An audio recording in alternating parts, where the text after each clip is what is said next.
All right, guys, just to finish up here, we're going to go over your setup and then the pacing and strategy you want to use for this WOD. It's actually very, very simple compared to 15-1 because we're only doing two things and there is rest built in. And it's also not followed up by like a max front squat, back squat, or max effort lift. So the pacing is much more independent in terms of the workout. So setup, not complicated. We're not really trying to manage our space the way we were in 15.1. Basically, you want your bar, your chalk, and your pull-up bar. It sounds a lot like the previous one. However, if you have a little more space here, it's not going to make a difference because there's so much rest built into the rounds, which I'll explain later. But the one thing you don't want to do is you don't want to go looking for chalk at any point. You don't want to have to move around anybody. So just make sure that you are streamlined. The angle of your bar to your pull-up bar is not a factor here. However, I would say you don't want to put it across the room. You want to make it so that the transition from your bar to your pull-ups is 10 seconds, 7 to 10 seconds at the most if you're looking to have a competitive time. For people, when you get into those later rounds where you have to physically grind, it'll be a little bit of a different experience, okay? So now, the first thing I want to talk about is the pull-ups. If you can do 20 or more unbroken chest-to-bar pull-ups, you should start with sets of 5, okay? If it's 15 to 20, you should start with triples. And if it's 14 or less, you should do singles the entire time, all right? If you, on the round of 10, okay, are doing 5 chest-to-bars that take you 10 seconds in one set, that's a very slow cycle rate. That's 2 seconds. On average, chest-to-bars cycle take between 1 and 1.5 seconds.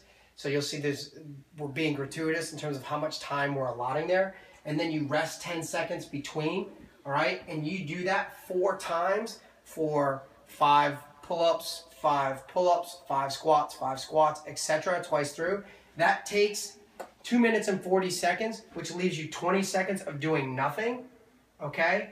Also, this having had 8 10-second rest periods in there, okay, you're going to have a tremendous amount of rest already done, all right? So you're going to have over a minute rest built into your WOD, into your round, before you even have to rest intentionally. If my chest-to-bar pull-ups take me 7 seconds instead of 10, I'm looking at a 2 minute and 16 second round with 44 seconds of standing rest, not to count the 10 seconds of rest I'm taking between each of my sets. So there really is a tremendous amount of work. And if you watched the workout announcement last night, you saw 2 people do 2 different types of pull-ups and overhead squats. You saw Emily Bridges do unbroken sets through the first 3 rounds of pull-ups, and then you saw Michelle Latundra do intentionally broken sets of 5 from the very beginning.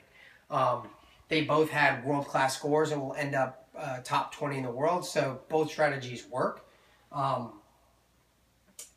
If you're doing 3s, triples, okay, on the pull-ups, you should rest about 5 seconds between your intervals, okay? Which means on the clock, 1, 2, 3, 4, on the bar at 5, not looking at the bar, raising your hands, and then adding 2 extra seconds to grab it and then start your kip. And now you've turned a 5-second rest period into a 10-second rest period, and you're gonna limit yourself, okay? Because remember, there's a time cap here per round of work, all right?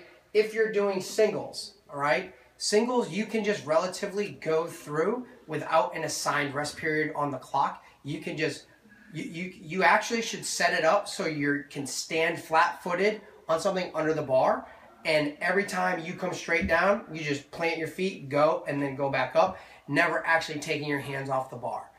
That's the best way to do singles. And the truth is, that technique versus sets of 5s with 10 seconds breaks in between actually end up being about the same amount of work. So even for those athletes who have high numbers for chest-to-bar pull-ups, doing singles actually is really not necessarily negative in terms of how far they go. That's more of a mental thing. When we go to the overhead squats, I'm just going to erase this here so you can see a little better. When we go to the overhead squats, no matter how light the weight is, do not do them unbroken. There's literally no reason to. If you get to the rounds of 14, okay, or 16 and 18, then you should start to, we should talk individually about what your plan is at that point. But really what you want to do is you want to do 5s, and then you want to take the bar from over your head and just lower it on your back and stand there for 10 seconds. And then push it back up and do 5 more. If you drop the bar and you're looking for a competitive score, you've really just sabotaged yourself, okay? And this is where it's really important to be mentally focused and mentally strong when you're fatigued in the rounds of 14, possibly 16, 18, if you get there. If you're putting that bar down, for someone watching from the outside, they will know that this is sort of the beginning of the end for you, because having to snatch that bar up over and over again is going to spike your heart rate and force you to do extra work in there that's not necessarily supposed to be happening, okay? So putting that bar down behind your neck, while maybe like mentally difficult, will actually physically be much easier for you, okay? So do everything you can not to put the bar down. That's a big thing. You don't want to come out of the gate, oh, I'm going to go unbroken, it's 95 pounds, let's go. No, don't do that. All you're doing is running a sprint for the first mile of a marathon, okay? And that's where people need to really look at this.